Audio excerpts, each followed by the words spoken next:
إن الحمد لله نحمده ونستعينه ونستغفره ونستهديه ونتوب إليه.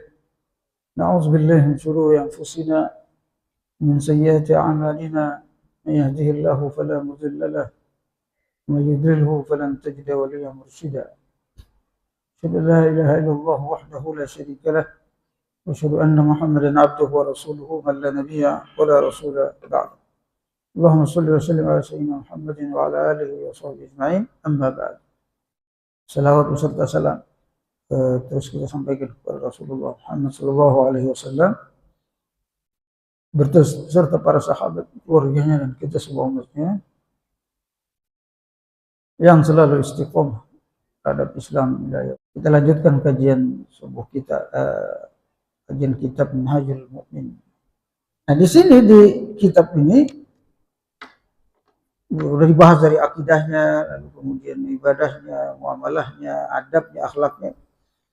Nah, kita sudah sampai pada bab ke-6 itu al-Islam manhajul hayat. Jadi menjadikan Islam itu sistem hidupnya, way of life-nya itu.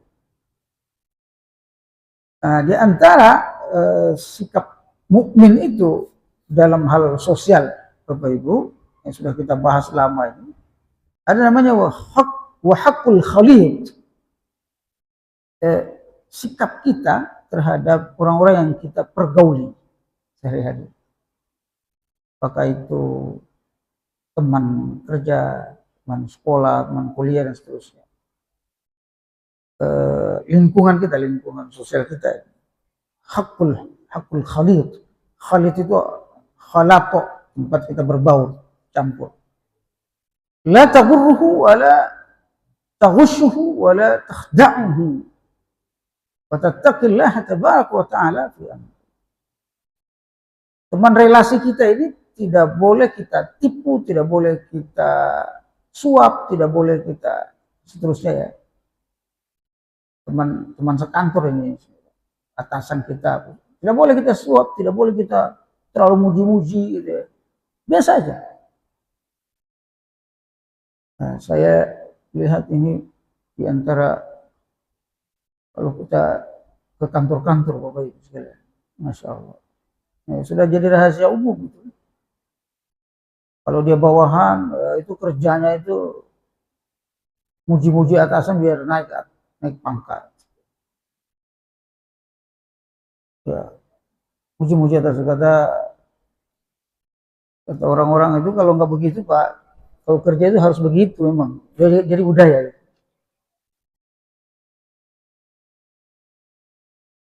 Nah, makanya muncul suap korupsi itu karena beri atasannya dan seterusnya. Banyak yang sering kita tangkap KPK itu adalah orang-orang suap sana, suap sini. Ya, padahal atasan kita kerja profesional aja, nggak usah harus masuk ini biar dipertahankan. Nah, ini juga akhirnya juga atasan yang suko itu dia gunakan itu kekuasaan itu untuk menekan orang, untuk ini dan seterusnya. Jadi nggak sehat. Yang berikutnya wa haqqul khasmi al-mudda'i alaih. Orang-orang yang memusuhi, hak orang yang memusuhi kita. Sampai orang yang memusuhi kita sekalipun kita pergauli dengan baik. In kana man yudda'a 'alaika haqqan kunta syahiduhu 'ala nafsik wa la tuzlimuhu wa awfaitahu haqqahu. Jadi kalau kita ada konflik dengan orang lain, nih, hak orang yang berkonflik dengan kita ini, kalau memang kita salah, dia benar, Bapak Ibu, kita harus mengaku salah, ya saya salah. Membuat dia celaka itu, bikin strategi bagaimana dia celaka. Saya punya majelis taklim, ada yang pengusaha, anak-anak muda pengusaha tambang emas apa segala itu. Dia bilang, Ustaz, pertanyaannya juga, boleh nggak saya celakakan dia gitu, biar dia bayar utangnya?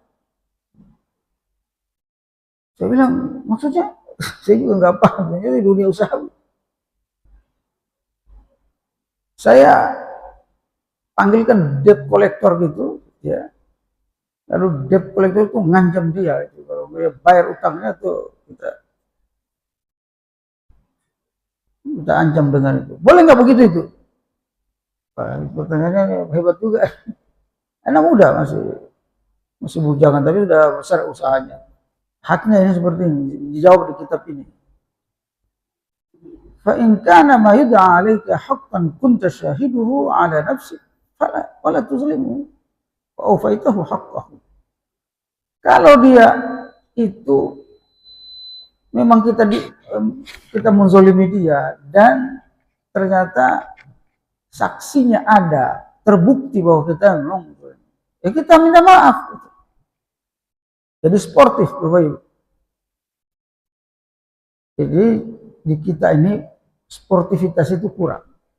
Mohon maaf, lemah gitu ya. Jadi kalau di orang-orang di peradaban barat itu, peradaban negara-negara yang sudah maju, tidak ada yang maju, ada primitif, Bapak Ibu. Nah, yang sudah maju itu sportivitasnya tinggi. Karena kemajuan itu juga bukan cuma sekedar kemajuan materi juga, tapi kemajuan kedewasaan sikap. Kalau kita salah, ya minta maaf, salah. Saya salah, mohon maaf. Saya tidak sengaja, saya begini. Minta maaf. Ya. Kalau kita naik motor ini, naik mobil, disenggol orang mobil kita nggak salah, orang yang lain salah. Kadang nyenggol itu dia yang marah justru. Nah, itu di kita itu begitu.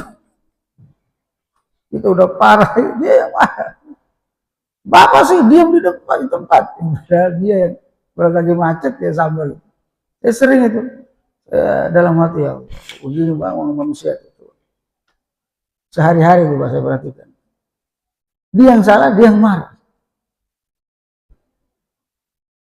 Nah, tingkat sportivitasnya itu rendah. Nah, kalau mohon maaf saya salah, saya tadi kurang kencang remnya. Begini. Sportif. Nah, kita juga yang dizolimi itu sportif juga. Orang itu udah minta maaf, udah memang dia emergensi dan kondisinya juga dia tidak sengaja. Ya kita maafin gitu. Nah itu kan bagus. Nah ini sportivitas memang. Baik yang jadi korban maupun yang menzoliminya. Nah Islam mengajarkan itu. Harus sportif. Ya, kalau memang kita salah, mohon maaf. Jangan bertahan dengan kesalahan kita. Nah ini Bapak Ibu sekalian, level mukmin sudah harus seperti itu sikap sehari-hari.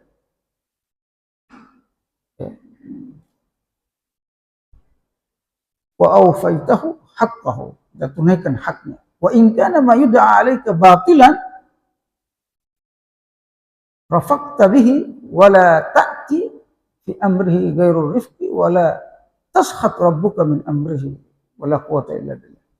Jadi kalau engkau ternyata benar ya, dan yang dituduhkan kepada dirimu itu batil, ya maka tetap kita berbuat lembut. Jangan kemudian mentang-mentang kita benar, kita zalimi orang lagi. Memang kamu salah, saya hajar. Enggak. Tetap kita lembut. Ya.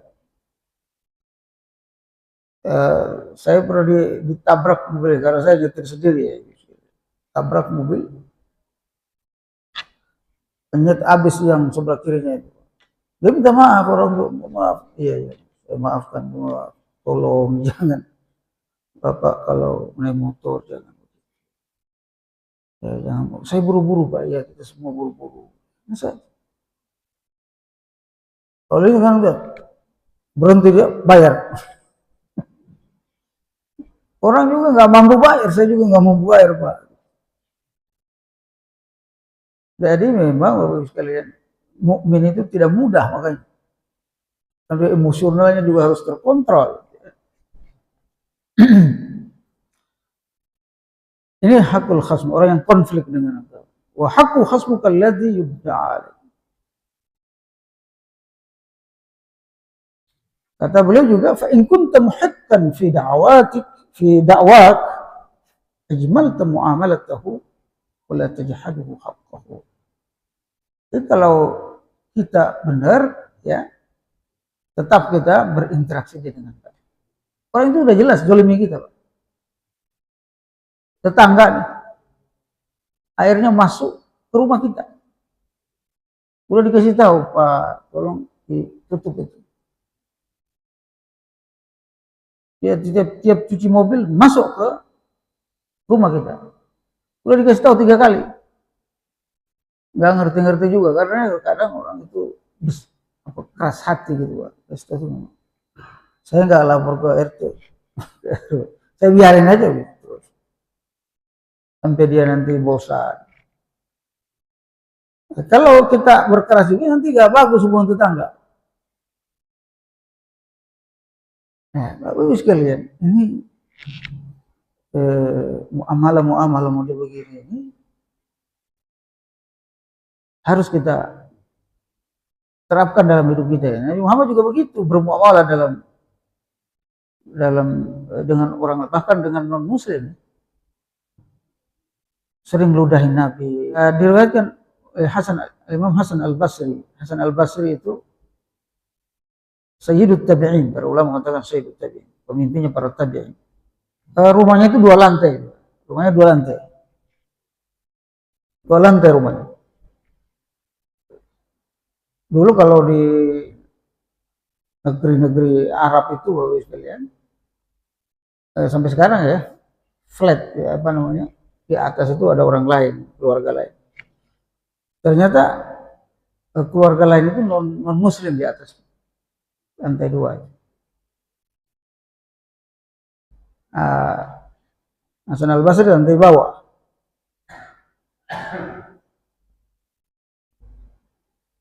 Bocor WC-nya non muslim itu, netes ke rumahnya Al-Basri.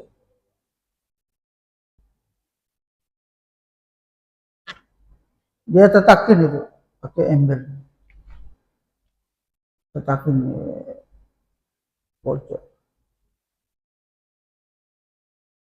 Itu bukan sehari 2 hari, Pak. Dalam riwayat sekitar 2 tahun. 2 tahun. Setelah 2 tahun baru ketahuan oleh orang atas. Ketika dia silaturahim, apa kau tatakin ember itu? Enggak, ada yang menetes dari atas. Orang ini sadar, itu esek saya. Sudah berapa lama? 2 tahun. Masya Allah, dia merasa salah. Masuk Islam tuh orang. Sabarnya orang dulu itu begitu. Kalau gitu udah ngamuk-ngamuk itu ya, habis orang. Nah, Bapak Ibu sekalian, bermuamalah kayak gini nih, kadang yang dilakukan oleh salafus saleh itu aneh menurut kita. Ya begitulah orang, Masya Allah. Begitu mukmin sejati itu, sampai level itu kita memang berat, sampai pada level. Wa haqqul mustashir, yang ketiga itu haqqul mustashir. In alimta lahu ra'yan hasanan usyirta alaihi bihi wa illam ta'lam arsadathu ila ma ya'lam. Hak orang-orang yang meminta ide, gagasan kita itu.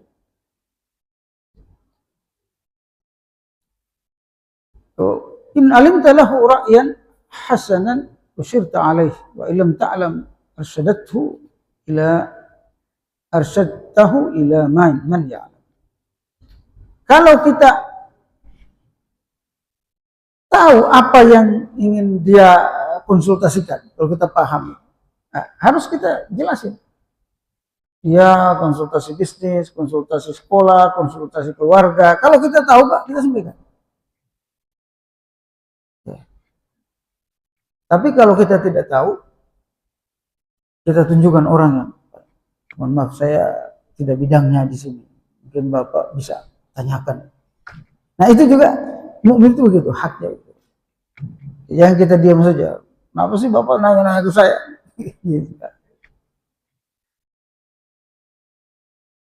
Sampai yang kayak gini kita jaga.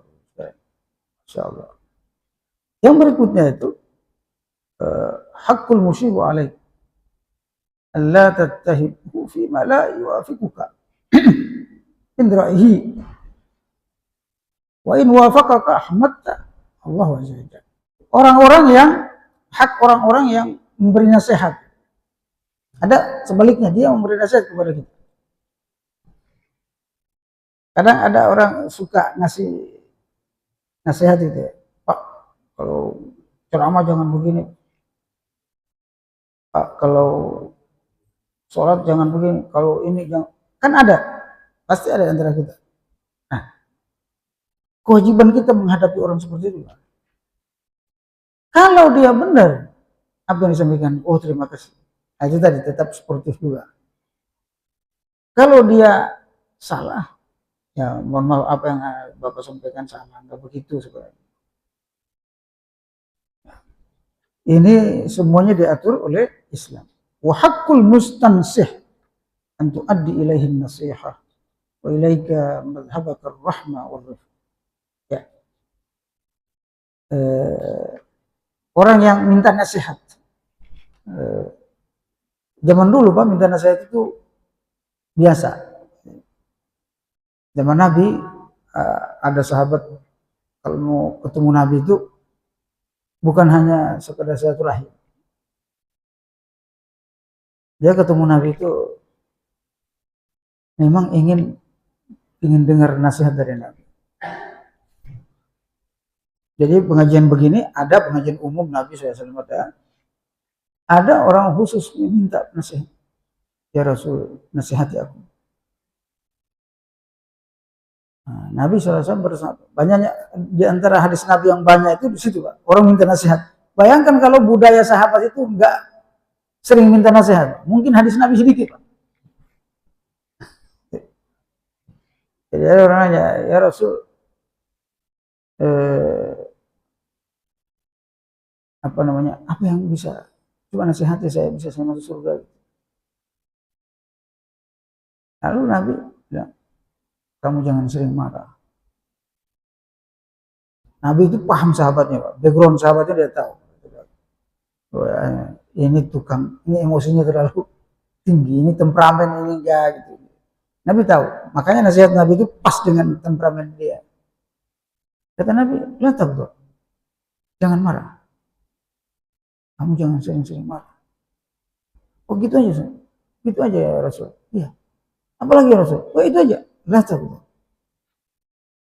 Yang ketiga kalinya kata Nabi. Orang itu nanya lagi, penasaran dia, kok nggak marah doang gitu. Lihat ya. Lalu kemudian kata Nabi, walakal jannah, dan bagimu surga. Ya, itu kebiasaan budaya Nabi dan sahabat itu begitu. Saya agak kering ini nasihati saya. Nasihat sama Nabi. Banyak hadis Nabi susah. Gitu. Bayangkan kalau tidak ada budaya itu. Nabi hidup di budaya kita cuek-cuek Pak. Dan mungkin gak ada hadis Pak. Nah di kalangan sahabat juga begitu. Saling nasihati. Wahai Abu Bakar nasihati saya. Begitu Umar. Ya sahabat lain ke Umar juga. Wahai Amirul Mukminin nasihati saya. Jadi kita ini budayanya Bapak Ibu, karena budaya materialisme, kita itu kalau minta itu pasti materi. Ya. Kalau ketemu itu ngutang. Lama nggak ketemu Pak. Udah butuh baru datang. Ngutang. Nggak, bukan orang lain saja, tapi keluarga kadang. Saya kadang, mohon maaf ya Bapak sekalian, ini pengalaman saya sampaikan biar supaya itu kondisi mukmin itu sebenarnya seperti apa dalam kehidupan sehari-hari. Mestinya kita datang itu silaturahim, minta nasihat. Jangan cuma minta materi saja. Seakan-akan hubungan kita ini hubungan materi semuanya. Jangan, Pak. Hubungan saya menasehati. Makanya kata Nabi, ad-dinun nasihah. Agama ini adalah nasihat. Nah, jadi interaksi kita itu Bapak Ibu sekalian. Jangan semua ukurannya materi. Ukurannya materinya. Tapi ukurannya juga ada nilai-nilai namanya. Al-qiyam. Value. Kata orang. Nah, masyarakat berperadaban itu sudah seperti itu. Kalau kita itu semua dia materi. Dia datang bawa apaan? Bahkan kita ini undangan, Pak, ke undangan. Kalau nggak bawa amplop itu nggak datang, Pak. Amplop itu wajib. Ini orang ini kalau amplop lagi, ngapain saya datang? Harus ngasih amplop. Sementara yang kami itu orang kaya kok. Jadi semua diukur dengan amplop. Nah ini berbahaya gitu. Kalau peradaban umat ini dibangun dengan materi semua. Dia datang silaturahim menyaksikan anak kita nikah, itu sudah bagus, Pak. Kedatangannya itu sudah keberkahan. Nah, ini kita lihat, hitung lagi amplopnya, siapa tadi datang, amplopnya berapa dibuka, apalagi kasih nama. Nah, di situ juga orang berlomba-lomba materi, nah sebanyak, tulis nama besar-besar. Ada bahkan Bapak sekalian sekarang itu undangan itu Bang, nggak dicetak lagi. Ya kan? Dikirim pakai WhatsApp itu, buka langsung wedding itu masuk. Ada informasi di situ kan.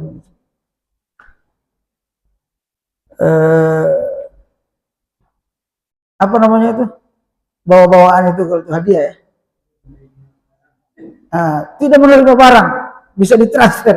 Jadi mau nikahin anak mau jualan gitu loh. Walimah itu adalah kewajiban orang yang melakukan hajatnya itu untuk bersyukur ngasih makan orang, jangan untuk minta amplopnya orang. Kata orang Betawi, ntar begitu kalau kita nikahin juga mereka balas, Bang. Nggak bisa. Nah, ini budaya tidak bagus, Bapak. Budaya dibangun dengan budaya materialisme itu. Semua harus uang. Ada orang sholat, ada orang jenazah meninggal. Kayaknya budaya Betawi. Saya sebelah itu Betawi. Makanya saya tahu persis. Orang sholat jenazah, Pak. Keluarganya itu ngasih amplop yang sholat. Sholat pun dibayar amplop, Pak. Sampai begitu, betul. Makanya saya heran tuh, saya datang ke Jakarta itu, kita di Sulawesi nggak biasa itu, gitu. Jadi ada budaya-budaya yang dibangun dengan materi, Pak. Orang mau nyolatin jenazah itu dikasih uang. Padahal dia nggak sekaya orang yang sholat itu. Dan anehnya juga yang sholat nerima juga. Gitu. Seakan sholat itu dibayar amplop itu. Nah, sekalian, ini semua dibangun dengan materialisme, mungkin bahaya. Nah, kita ini harus hentikan budaya yang tidak benar. Yang terakhir, wa haqqun nasih, hak orang memberi nasihat, antalinu lahu janahak wa tasgha ilaihi bisam'ik fa in ata bis-sawabi hamidallah azza wa jalla wa illam yuwaffiquka rahimtahu wa lam tattahimuhu wa alimta annahu akhta.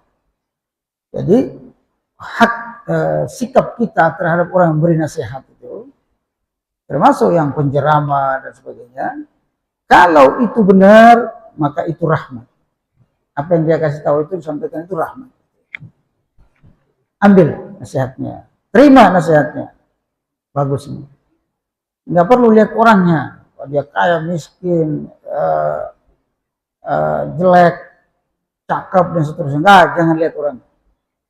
Kata Ali bin Abi Thalib, unzur ma qala wala tanzur man qala. Lihat apa yang dia ucapkan. Enggak perlu melihat orang yang mengucapkan. Siapa yang mengucapkan? Sudah benar. Para nabi, para rasul itu kebiasaannya begitu, Pak. Bayangkan, Dari burung hudhud aja diterima sama Nabi Sulaiman. Burung. Masa kita manusia nggak terima? Nah, itu Nabi SAW dari ini strategi perang, atur strategi perang Badar. Salah satu yang memberi masukan strategi perang Badar itu orang kafir, Muslim. Coba, orang kafir Pak. Dia ngomong gini, Pak Muhammad, itu orang kafir. Kalau mau perang, jangan di sini tempatnya. Kalau bertahan pasukan, jangan di sini. Nabi Muhammad baru pertama kali perang, Pak. Terus bagaimana menurut kamu? Tuh, Nabi Muhammad. Kalau mau perang, Pak, cari tempat sumber air. Oh begitu ya? Terus Nabi Muhammad bilang, di mana sumber air? Di sebelah sana, Pak. Pindah tuh pasukan. Menang itu perang Badar. Jadi kita tuh, Masya Allah, ada yang menasihati, harus terima kalau itu benar. Kalau nggak benar, ya sabar. Kita terima, jangan kita bantah, jangan kita sakit hati dan seterusnya. Wallahu a'lam bishawab. Ini barangkali hal-hal yang detail dalam kehidupan kita sehari-hari sudah dibahas dalam kitab ini. Semoga bisa kita laksanakan insyaallah. Amalkan dalam kehidupan kita insyaallah. Kita tutup dengan doa kafaratul majlis. Alhamdulillah bihamdika asyhadu an la ilaha illa anta astaghfiruka wa atubu ilaik. Assalamualaikum warahmatullahi wabarakatuh.